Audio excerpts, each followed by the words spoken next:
The grand hall of Velos Prime stretched upward into darkness, its walls made of something that looked like glass but sang with light. Captain Doyen stood near the back of the chamber, his dark uniform simple compared to the flowing robes and energy fields of the beings around him. Lieutenant Hana stood to his left, her tablet recording everything. Engineer Minho was somewhere in the crowd, probably studying the architecture. They were the only humans in a room filled with gods. At least, that's what the elder races seemed like. The Velcrans towered over everyone, their bodies made of living silicon that shifted colors with their thoughts. They had been alive for 40 million years. 40 million! Doyen could barely imagine it. His entire species had only been recording history for 10,000 years. The Rothani floated near the ceiling, beings of pure energy that had given up physical bodies 8 million years ago. They glowed soft blue and sometimes whispered in voices that sounded like music. The Imrath looked like walking crystals, their bodies catching light and throwing rainbows across the walls. 3 million years they had existed, maybe more. And then there were the Kefir, the aquatic beings who moved through the air in bubbles of water. Ancient and quiet, they watched everything with eyes that had seen stars born and die. Doyen felt very, very young. "They don't even look at us," Hana whispered, her voice barely audible. She was right. The elder races moved past the human delegation as if they were furniture. Sometimes worse than furniture. At least furniture was useful. The summit of ages happened only once every 1,000 years. Every major species in the galactic conquered, sent representatives to discuss the future, share knowledge, and celebrate peace. Humanity had joined the conquered 300 years ago, and this was only their third summit. They were still the new kids, the ones who had barely learned to build starships before trying to join the galactic community. A deep sound filled the hall like a bell made of stone. Everyone turned toward the central platform where Ambassador Theshanar stood.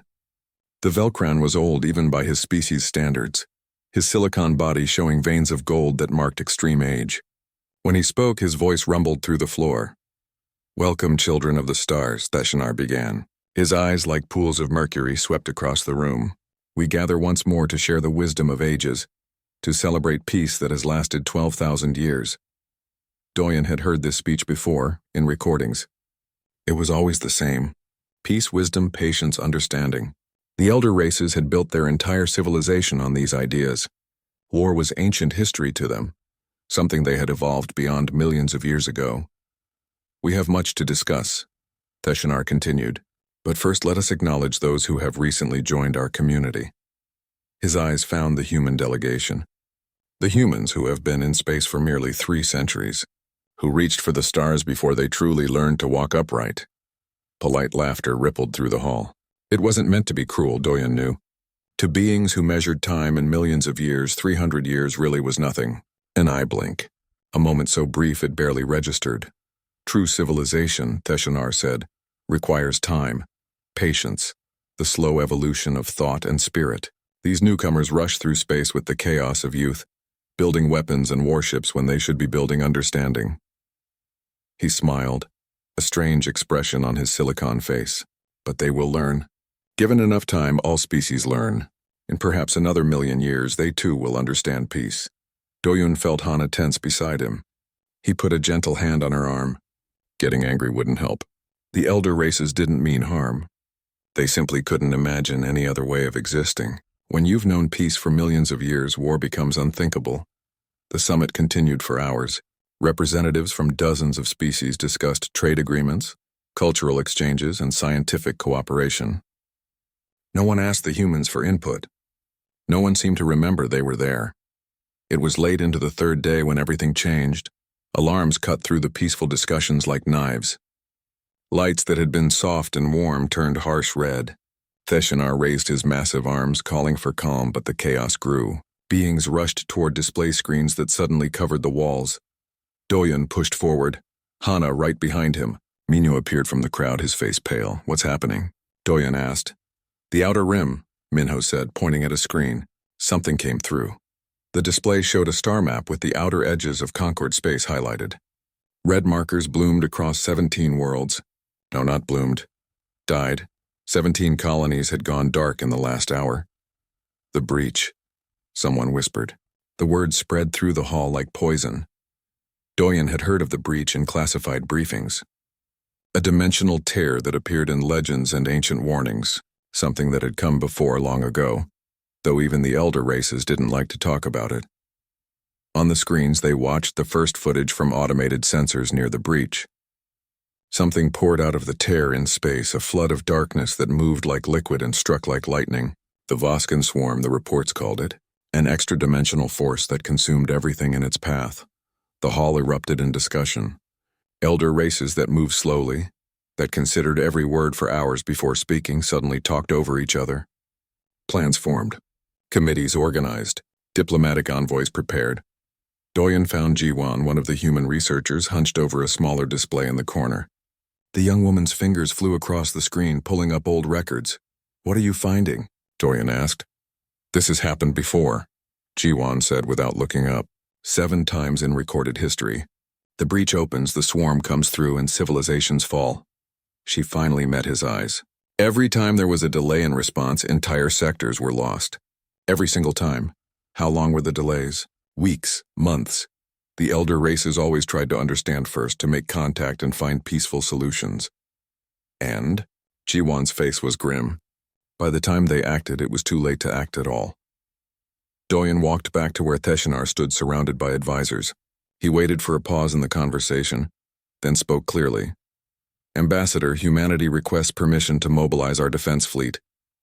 The Velcran turned slowly. Around them, conversation stopped. Everyone stared at the human captain who had dared to interrupt. "Mobilize?" Teshinar's voice carried surprise and something else. Disappointment, maybe. "Captain Doyen, you misunderstand the situation. We do not respond to unknowns with violence. We respond with understanding. With respect, Ambassador, 17 worlds are gone. Whatever this is, it's not interested in talking. You have existed in space for 300 years, Teshinar said gently, as if explaining something to a child. We have maintained peace for 12,000 years across 700 star systems. Your brief existence has not taught you what eons have taught us. All conflicts can be resolved through patience and dialogue. And if this conflict can't, then we will discover that truth together, through proper channels and careful consideration. Teshinar placed a massive hand on Doyen's shoulder. Your species' violent infancy makes you see threats everywhere. Trust in the wisdom of ages, young captain. Trust in peace. The vote was called that evening. The conquered would send a diplomatic vessel to the breach. They would make contact, seek understanding, and find a peaceful resolution. It was unanimous except for 3 votes. The humans. Doyen stood on the observation deck that night, looking out at the stars. Hana joined him, carrying 2 cups of coffee. "They're not going to listen," she said. "No, they've forgotten how to fight. They've forgotten that sometimes you have to. What do we do?" Before Doyen could answer, alarms sounded again. On every screen, they watched the diplomatic vessel approach the breach. Watched it hail the swarm on all frequencies. Watched it offer peace and understanding. And watched it die in an instant.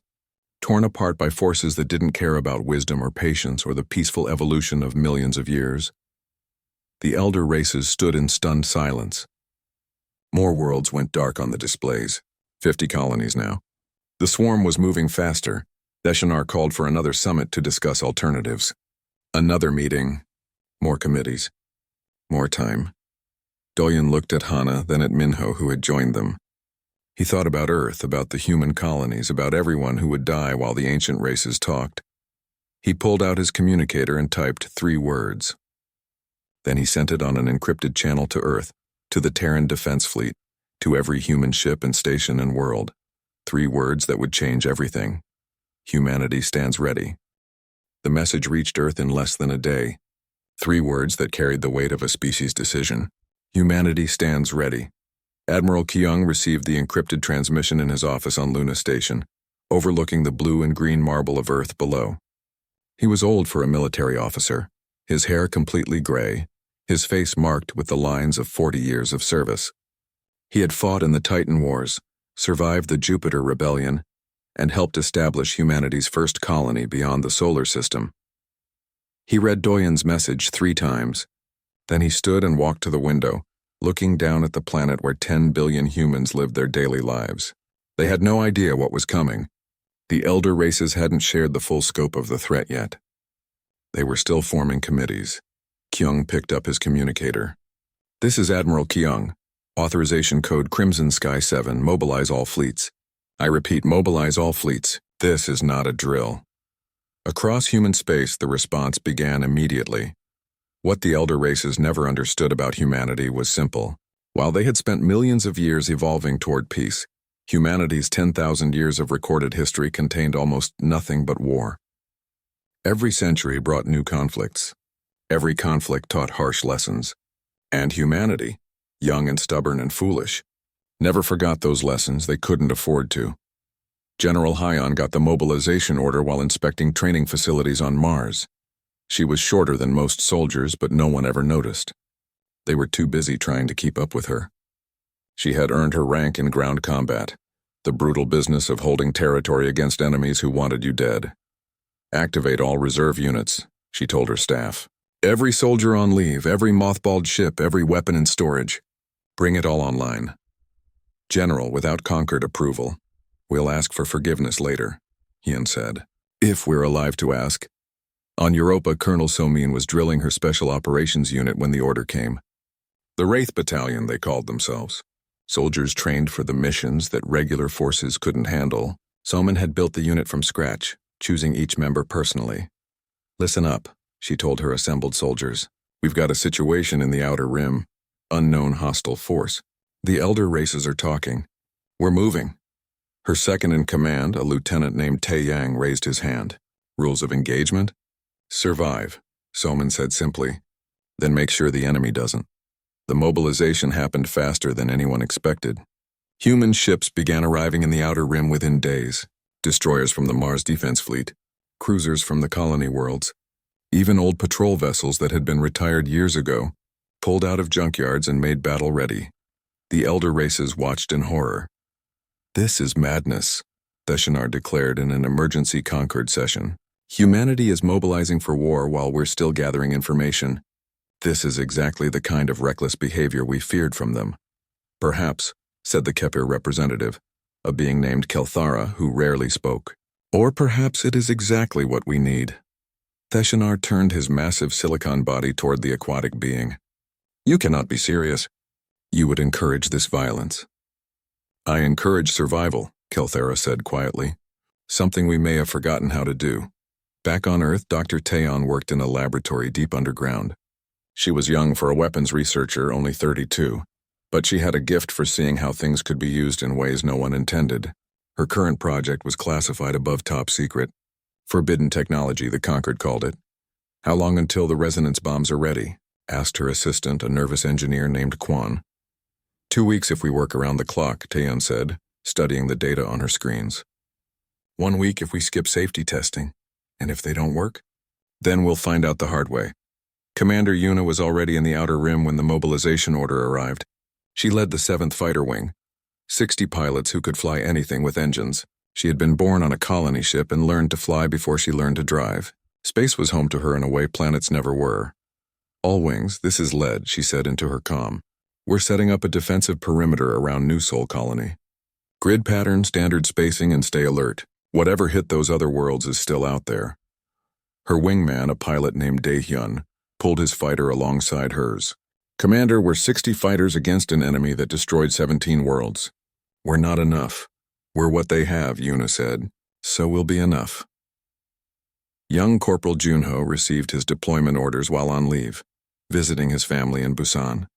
He was 23, fresh out of advanced training, and had never seen real combat. His mother cried when he told her he had to go. His father, a veteran of the Titan Wars, just nodded and handed him an old combat knife. Your grandfather carried this, his father said. I carried it. Now you carry it. The knife was simple steel, the handle worn smooth by generations of use. Nothing fancy, nothing high-tech, just a blade that had served 3 generations of soldiers. Junho took it and promised to come home. As human forces gathered, Ji-won and a team of researchers worked to understand the enemy. They analyzed every piece of data from the destroyed colonies, every sensor reading from the breach. It feeds on energy, Ji-won explained to Doyeon over a video call. The swarm consumes the energy signatures of advanced civilizations. The more peaceful and stable the technology, the more attracted it is. The elder races, Doyeon said slowly, understanding. Their technology is designed for harmony, efficiency, peace. It must be like a beacon. Exactly. But human technology... Jiwon pulled up comparison charts. Our weapons are crude by their standards. Nuclear, kinetic, chemical. The swarm barely notices us. Until we're shooting at it, Jiwon agreed. Preparations continued across human space. Factories on Mars ran triple shifts producing ammunition. Training facilities on Europa drilled soldiers in zero-gravity combat. Shipyards around Jupiter assembled battlecruisers that the Concorde considered primitive. Minho led one of the engineering teams retrofitting ships with experimental weapons. He hadn't slept in 3 days and lived on coffee and protein bars.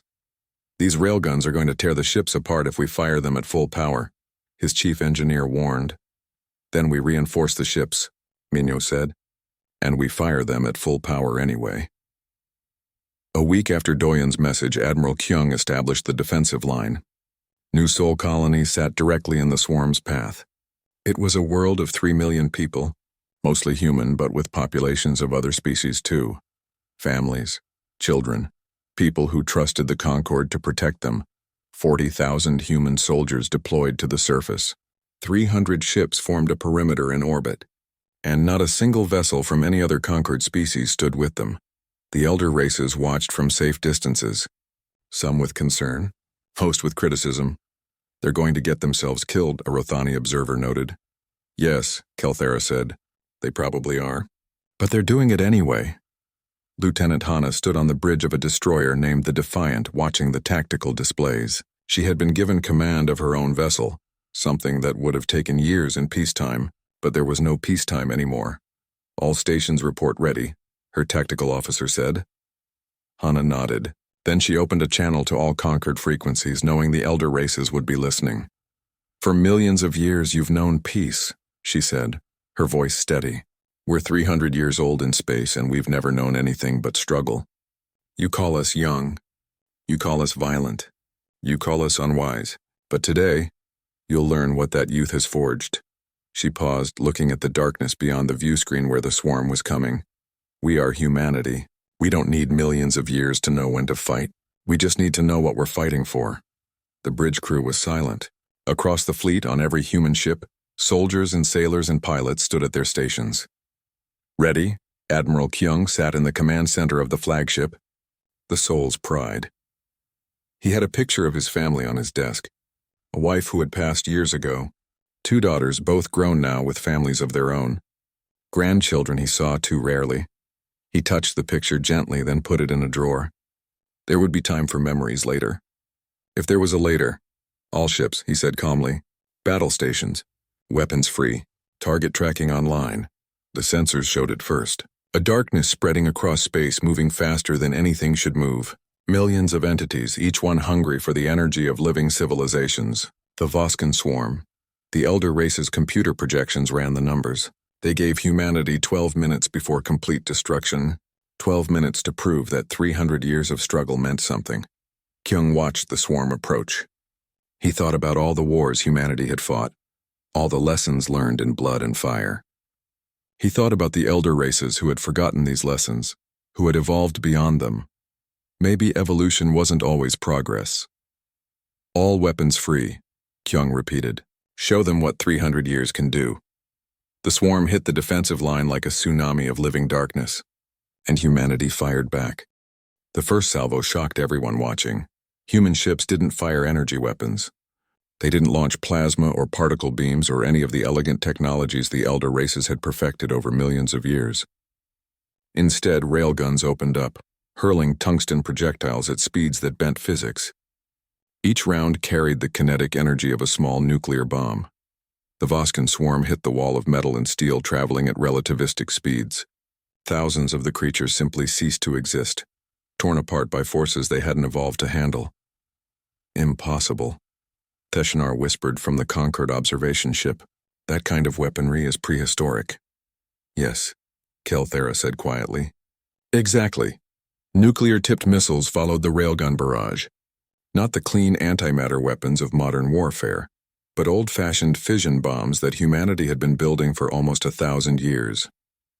They detonated in carefully calculated patterns, creating overlapping kill zones where radiation and force erased everything. The swarm pushed through. There were too many of them, an endless tide pouring from the breach. But for every meter they advanced, humanity made them pay in blood. Commander Yuna's fighter wing executed a maneuver they called the Razor Wind. It was dangerous, considered reckless by Concord standards. Her pilots used New Sol's 3 moons for gravity assists, slingshotting around each one to achieve impossible speeds and attack vectors. All wings, follow my lead, Yuna said, pushing her fighter into a dive that would have torn apart most ships. Daehyun followed, along with pilots named Yunji, Seokwoo, and 40 others. They knifed through swarm clusters like a hot blade through ice, their weapons carving bright paths in the darkness. A Velcran observer ran calculations. Those maneuvers should kill the pilots. The G-forces alone should, Kelthara said. But don't. In orbit, the battle became chaos. Human destroyers traded fire with the swarm at point-blank range. Ships named Indomitable, Courage of Busan, and Never Surrender fought alongside hundreds of others. Some died. The Fearless took a hit that vaporized her entire forward section, but the crew kept fighting with whatever weapons still worked. Then the swarm breached the orbital defenses. They're heading for the surface, Hana reported from the Defiant. All ground forces prepare for contact. Colonel Soman stood in the main arcology of New Seoul, a massive structure that housed 200,000 civilians. Her Wraith Battalion had set up defensive positions throughout the building. It was urban combat, the kind of fighting humanity had been doing since cities were invented. Remember your training, Soman said to her soldiers. Use the terrain. Watch your corners. Cover your squad mates. Corporal Junho checked his rifle for the 10th time. His squad held a choke point on the 47th floor, where a major evacuation corridor passed through. Behind them, thousands of civilians were still getting to the transport ships. Contacts, someone called out. Multiple contacts, fast movers. The swarm poured into the arcology like black water.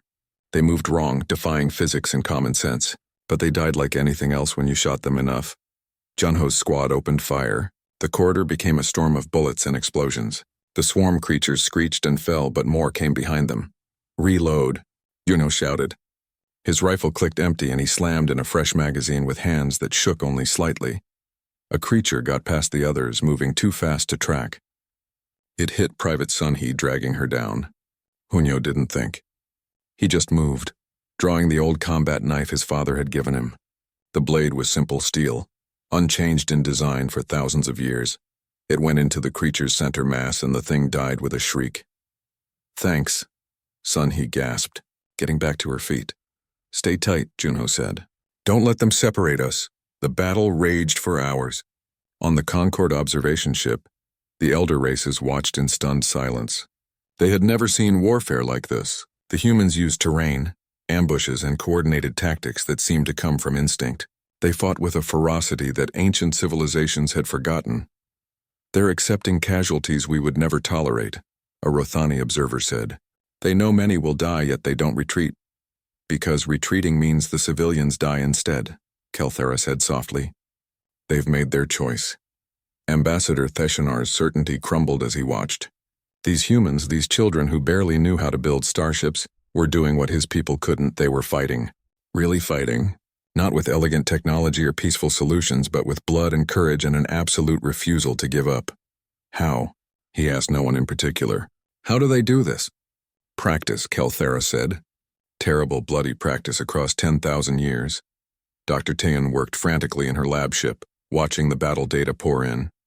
The resonance bombs were ready, but they needed to be deployed at the breach itself. And that meant getting them through an entire swarm. We can't get close enough, Kwan said, studying the tactical map. Nothing survives that close to the breach. Then we need to clear a path, Taeyeon said. She opened a channel to Admiral Kyung. Sir, I need a corridor to the breach. Just for a few minutes. How wide? As narrow as you can make it. Kyung looked at the battle display. Creating that corridor would cost lives. Ships would have to move out of position, exposing themselves to draw the swarm's attention. It was asking people to die. You'll have it, Kyung said. The Soul's Pride led the assault. The flagship was humanity's strongest vessel, built to take punishment. Kyung drove it straight into the thickest part of the swarm, weapons firing in every direction. All ships, form on me, he ordered. Create the corridor. 20 destroyers followed him, spreading out in a wedge formation. They became a shield, drawing the swarm's attention while Taeyeon's ship raced toward the breach. Engineer Minho led the deployment team.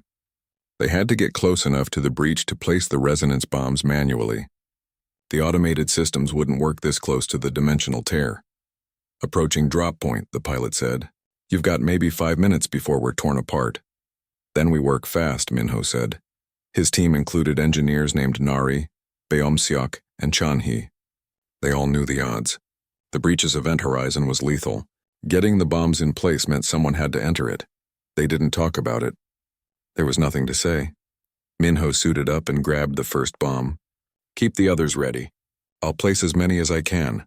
Sir, Nari started. That's an order, Minho said gently.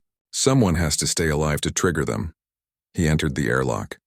The space beyond looked wrong, like reality itself was broken. Colors that shouldn't exist, angles that hurt to look at. The breach was a wound in the universe. Minho placed the first bomb, then the second. His suit began failing, unable to handle the exotic radiation. He moved to the third position.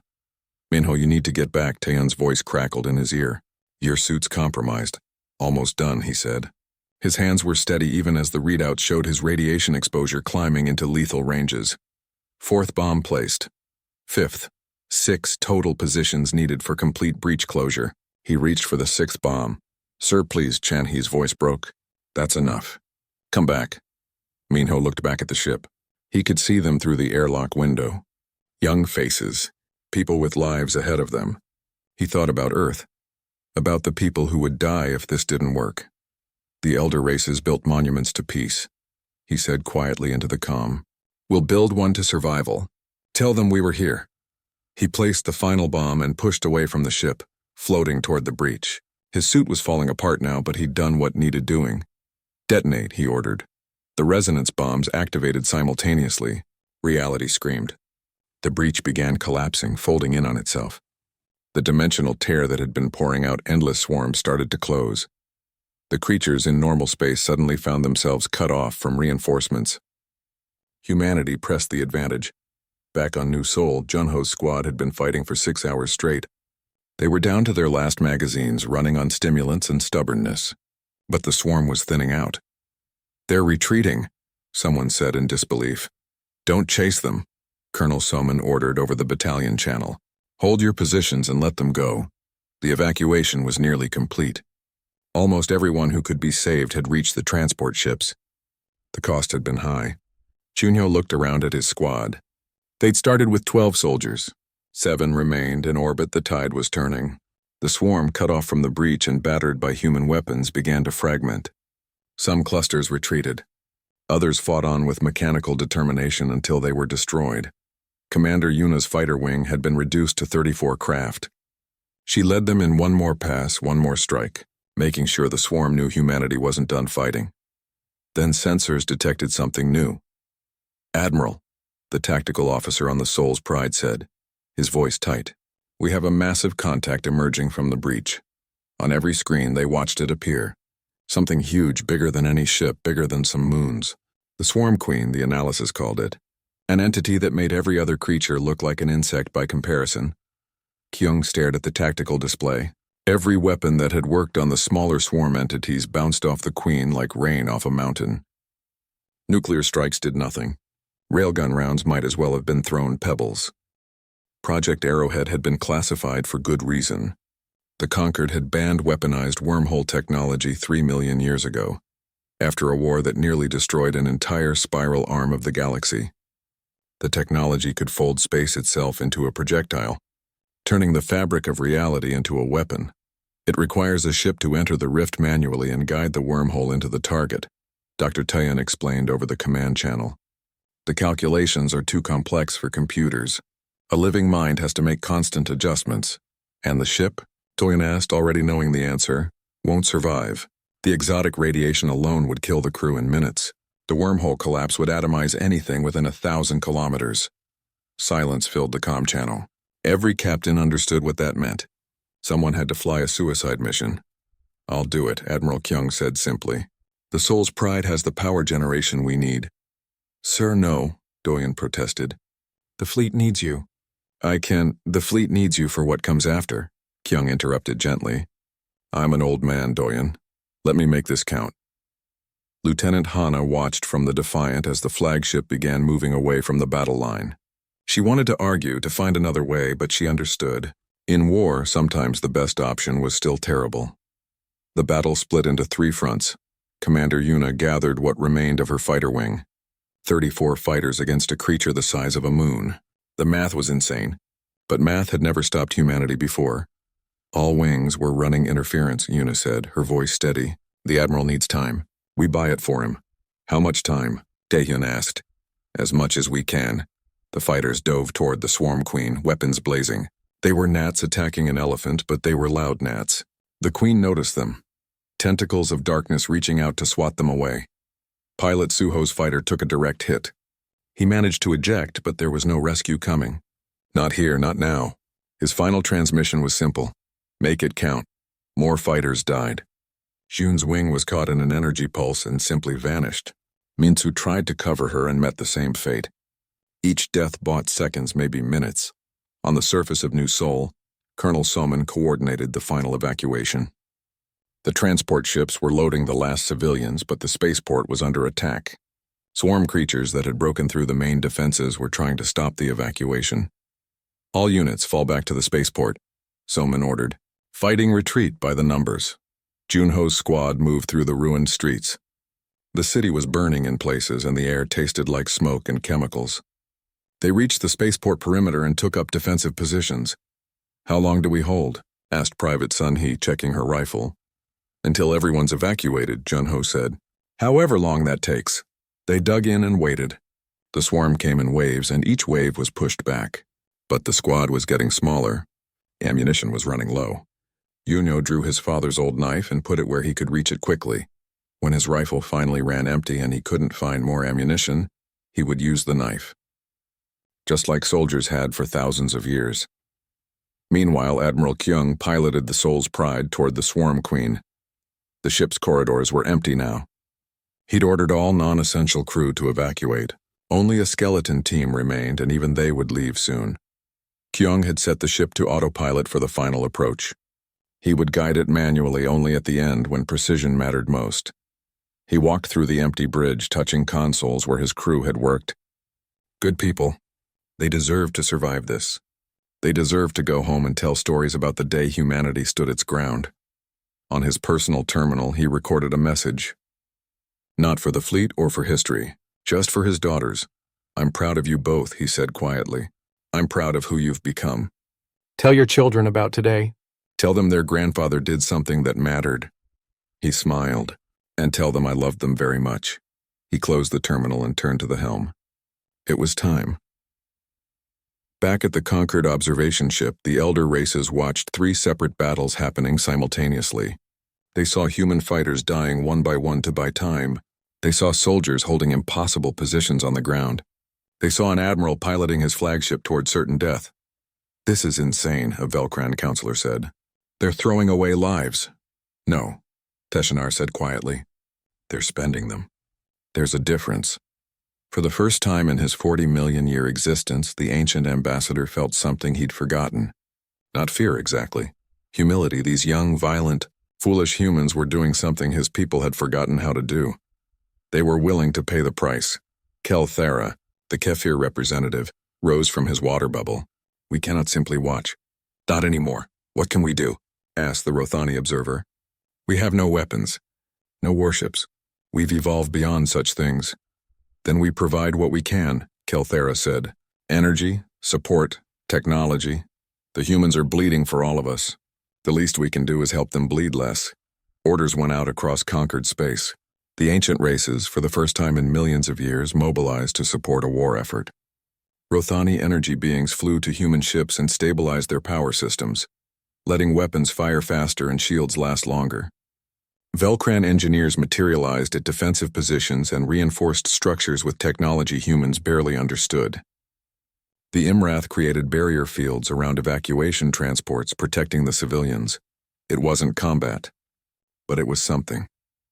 On New Seoul, Junho felt the change when his squad's portable shield generator suddenly became 3 times more powerful. A crystal structure had grown around it, courtesy of an Imrath engineer who disappeared as quickly as they'd arrived. "What just happened?" Sun He asked. "I think the elder races decided to help," Junho said, staring at the crystal matrix. "Better late than never." Lieutenant Hana felt it too when the Defiance power system stabilized under impossible load. A Rathani being had integrated with the ship's reactor, boosting output beyond maximum rated capacity. "All ships," she broadcast. "Looks like we've got backup. Let's not waste it." Commander Yuna had lost half her remaining fighters. 17 craft left now, dancing around a creature that could end them all with a thought. But they kept moving, kept firing, kept buying time. Daehyun's fighter took damage and started tumbling. "He fought the controls but couldn't stabilize. I'm hit," he reported calmly. "Ejecting." "Negative," Yuna said. "Use the tumble. Fire your missiles on the spin." "Make it count," Daehyun understood. He armed every weapon he had left and let his fighter spin toward the Swarm Queen. On each rotation, his targeting computer locked and fired. Missiles, cannon rounds, everything. His fighter impacted the Queen's surface and detonated. It didn't kill the creature. But it mattered. Every hit mattered. 15 fighters left. Admiral Kyung reached the final approach point. The Soul's Pride was falling apart around him, unable to handle the exotic radiation near the Queen. He could see his skin starting to break down, cells dying from the exposure. It didn't matter. He only needed a few more minutes. Dr. Taeyeon ready to activate Arrowhead on my mark. "Standing by, Admiral." Kyung thought about his long life, the wars he'd fought, the peace he'd tried to build, the family he loved. It had been a good life. Hard but good. He hoped what came next would be better. "For everyone. For New Soul," he said quietly. "For humanity. For all of you." He activated Arrowhead. Space itself screamed. The weaponized wormhole tore through reality, guided by Kyung's dying hands on the controls. The Soul's Pride was already coming apart, but Kyung held course. The wormhole needed to penetrate the Queen's core, needed to fold the creature into itself, almost there. Just a few more seconds, the ship disintegrated. The wormhole collapsed, and the Swarm Queen died, torn apart by forces that existed beyond normal space and time. The death scream rippled across 7 dimensions. Ships throughout the system felt it, a psychic wave of ending. The remaining swarm creatures simply stopped, their connection to the Queen severed. On New Sol, the creatures attacking the spaceport froze mid-charge, then collapsed.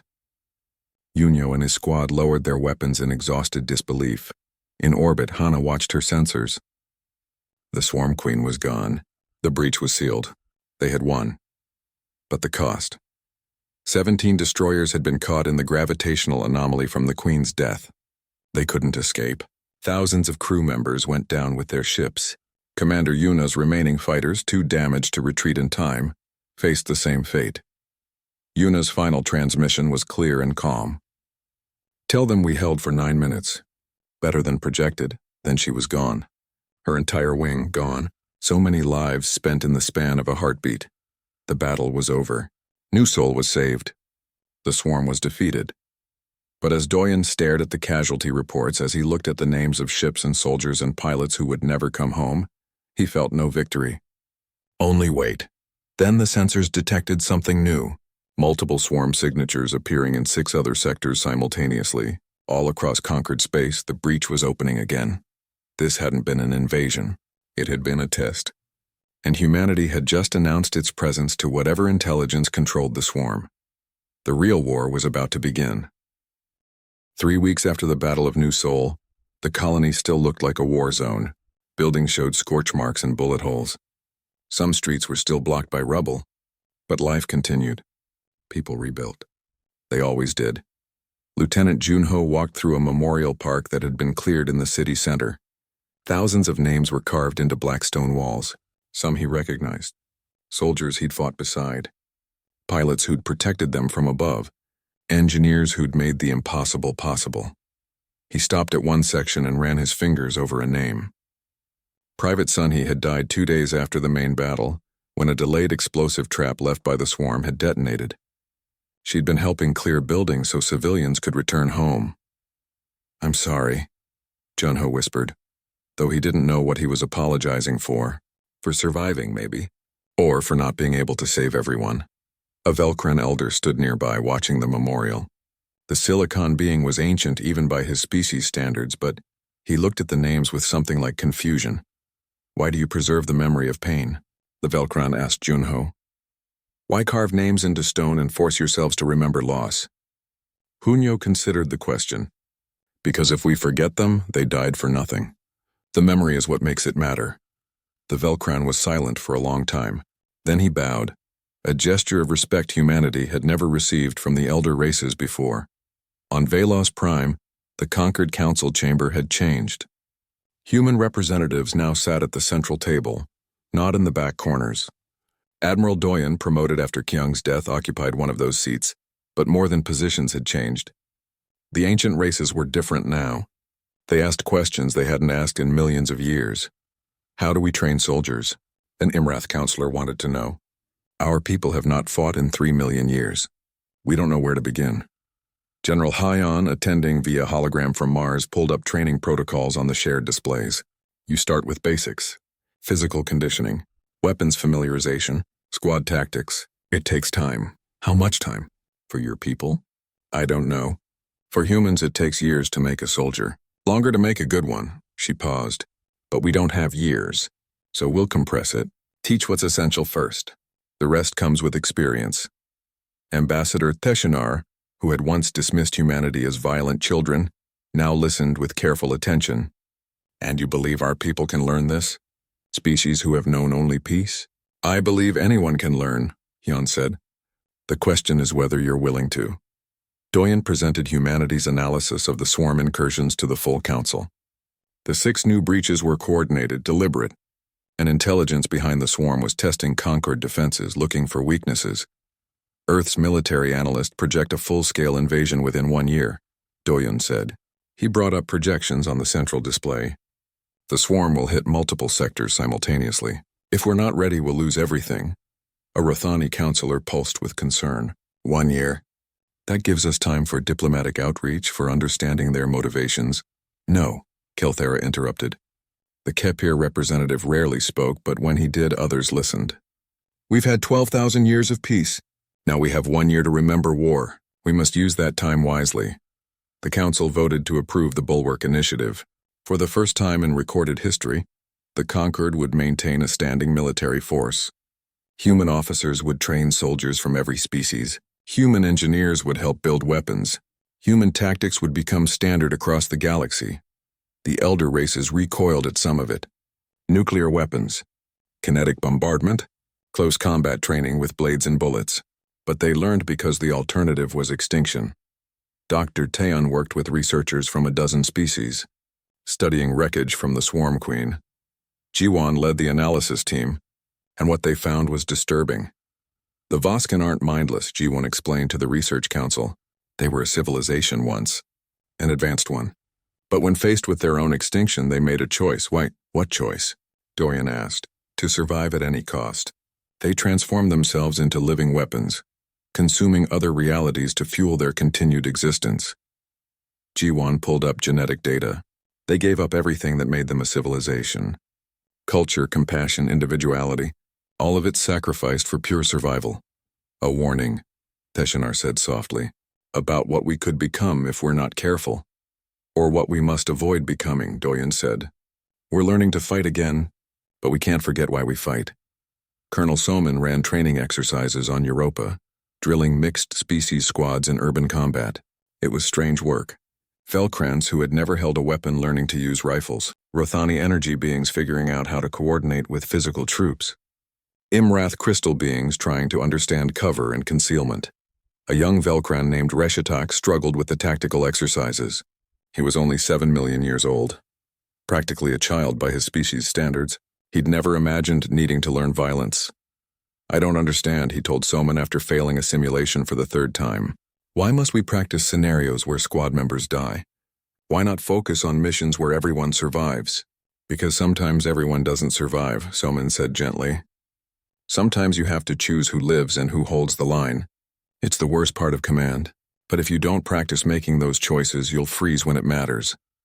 Reshtak looked at his hands, watching the silicon shift with his distress. How do humans bear this? How do you live with such decisions? We remember them. We honor them. And we try to make sure they meant something. The training continued across human space. Fighter pilot Commander Yuna had trained her wing. Now her former students trained pilots from other species. Lieutenant Hana's tactical innovations became standard doctrine. Even the old combat knife that Junho's father had given him became a symbol, copied and carried by soldiers who wanted to connect with humanity's warrior traditions. Junho himself trained recruits now. He'd been promoted again, made an instructor because he'd survived when so many hadn't. He taught the lessons he'd learned in blood. Watch your corners, cover your squad, never assume you've won until you're sure. One day, a young Imrath asked him, "Why do humans fight so well? You're not stronger than us. Your technology isn't superior. What makes the difference?" Yunyo thought about Sun He, about Admiral Kyung, about Minho and Commander Yuna and all the others. "We practice," he said simply. "We've been practicing for 10,000 years. Every war taught us something. And we never forgot the lessons." 6 months passed. The Mixed Species Defense Force grew to 3 million soldiers across 40 battle groups. Human ships were retrofitted with elder race technology. Ancient races built new vessels designed for combat, not just exploration. Ambassador Teshinar visited Earth, the first Velcran elder to do so in a century. He walked through military academies where young humans learned alongside aliens. He visited factories producing weapons that would have horrified him a year ago. He stood in memorial halls reading names of the dead. "You've changed us," he told Doyen during a private meeting. "Not just taught us to fight. You've reminded us that civilization requires both peace and the willingness to defend it. We'd forgotten that balance. And humanity is learning the other side," Doyen said. "That survival isn't enough.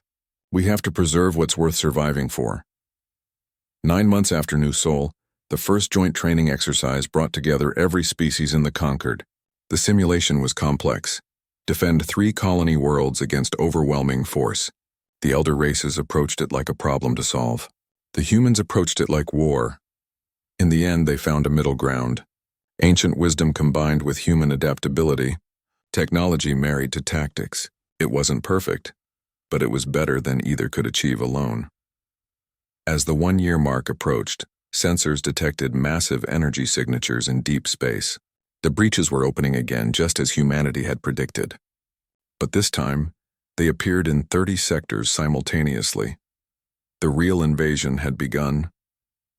Doyun stood in Earth's orbital command center, watching the tactical displays light up with enemy contacts.